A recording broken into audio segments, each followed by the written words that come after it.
Hello and welcome to Cooking the Books with Heather. Today we're going to be working once again out of Sam Jones's Whole Hog BBQ book.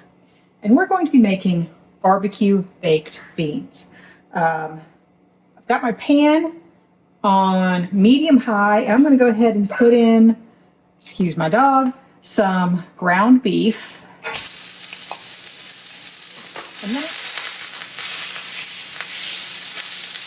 So I'm going to kind of spread that out and let it start to brown. That's not going to take very long. It's just this amount of ground beef, but excuse my yelling. To this, I'm going to add some bell pepper. He didn't say what color. I chose green, and some red onion, both in a pretty small, I think he said 1/4 inch dice.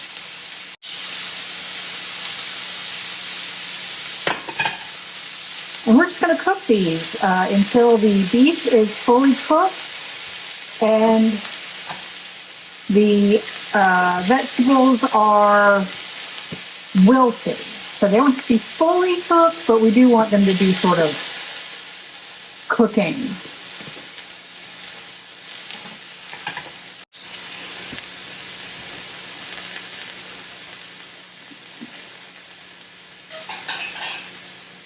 It smells so good.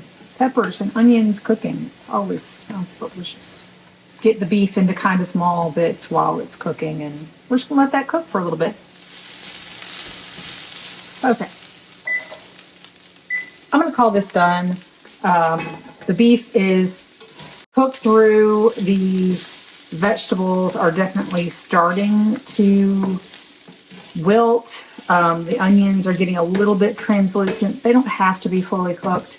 Now, he says to drain the fat off of this, but I don't have a ton of fat. And the ground beef I used, honestly, I don't know what percentage it was, but it never gives off a ton of grease when I cook it. So I'm not going to bother even trying because there won't be much of anything. So let me move my pan over here.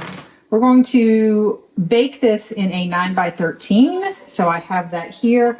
We're going to bake it tomorrow. And he says to bake it at 375 for about 40 minutes. Ours is going to take a little bit longer because I'm going to put this in the refrigerator when I'm done.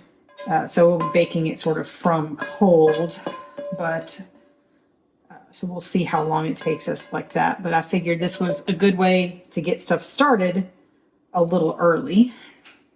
So what we're adding to this is some canned pork and beans, which is exactly what he calls for in this recipe, is pork and beans. So, and the size of the can he calls for leads me to believe that he uses this brand, Van Camp's, because the other ones I could find were slightly different ounces, although it probably doesn't really matter. And I'm sure you could use any sort of baked beans you like, but this is what the recipe calls for. So that's what I'm using. And then all we have to add to this is our sweet barbecue sauce, aka bean sauce, which we have already made, and I will link that up there. It is a very, very sweet sauce, and a lot of ketchup, and a few other things, a lot of sugar. There we go. And then we just sort of mix this up and bake it and serve it directly out of the oven. So we're just about done with this. It's going to be a relatively thin layer on here, it looks like, but that will mean it will bake pretty quickly. All right, there we go. We have our beans, some onion and pepper, some ground beef, and some barbecue sauce. I'm going to get the lid for this and find room in my refrigerator for it, and we'll let you know what we think in just a minute.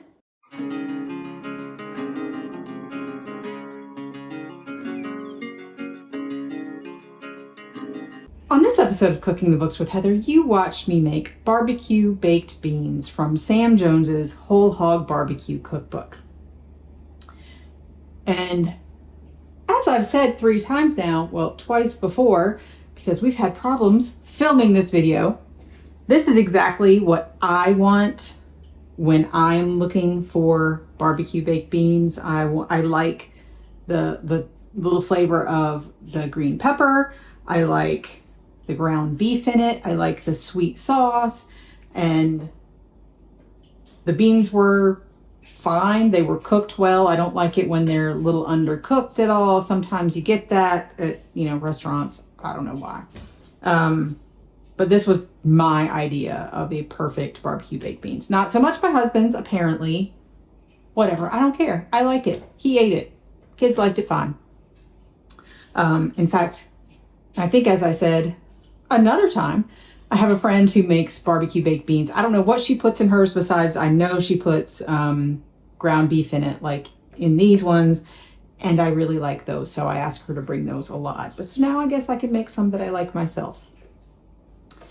And it is very common in the South where I live for people not to make baked beans from a dried bean or a canned bean that has not already been flavored in some way. Usually you take a can of Bush's baked beans or whatever, and you doctor them up to make them more like you like them. So the fact that this uses pork and beans, that is perfectly normal and what most cooks in the home would do here. Just so you know. So it also makes it really, really easy, really, really quick to put together. And I enjoyed it. I did notice that I was supposed to drain the pork and beans. I didn't. I missed that step. And I don't think it's necessary. My beans were not too saucy. They were not too loose. They were absolutely perfect. So you probably don't have to worry about that part unless yours happen to have a lot of extra sort of water on top. Sometimes that happens, but I think they'll be fine. If you got the kind that I got, the brand that I got, you probably will be fine. Anyway, let me know in the comments down below what your perfect barbecue baked beans. If this isn't it, let me know what you like. And if you've enjoyed watching me make this, please give me a thumbs up, hit the subscribe button, and share this with your friends. Let's see what they like. And come back and watch me make something else next week.